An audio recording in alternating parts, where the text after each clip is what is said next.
त्यस्तो सशक्त माध्यम पनि हो भन्ने कुरा हामी सबैले बुझाउन र बुझ्न पनि जरुरी भइसकेको छ।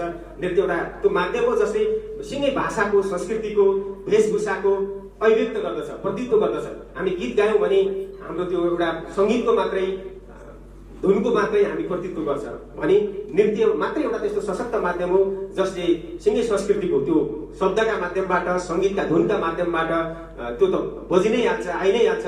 त्यसै गरी वेशभूषाका माध्यमबाट, अभिव्यक्तिका माध्यमबाट, हावभावका माध्यमबाट सिङ्गै संस्कृतिको अभिव्यक्ति यो नृत्य क्षेत्रले गर्छ र नृत्य विधाले गर्छ भन्ने हामीले विश्वास लिएका छौँ। र यति कुरा यहाँहरूका बिचमा राख्दै मलाई विश्वास छ यो पुस्तकले नृत्य क्षेत्रको लागि एउटा नयाँ इँटा थप्नेछ भन्ने विश्वास यहाँका बिचमा व्यक्त गर्दै यहाँ उपस्थित हुनुभएका हाम्रा प्रमुख अतिथिज्यू, त्यसै गरी विशिष्ट अतिथिज्यू, विशेष अतिथिज्यू र विभिन्न सङ्घ संस्थाबाट प्रतिनिधित्व गर्नुभएका वरिष्ठ नृत्य निर्देशकज्यूहरू सबैलाई एकमुष्ट रूपमा यहाँहरू सबैलाई नेपाल सङ्गीत तथा नाट्य प्रज्ञा प्रतिष्ठानमा यहाँलाई फेरि पनि यो कार्यक्रममा न्यानो हार्दिक स्वागत गर्दै यहाँहरू सबैबाट बिदा हुन्छु।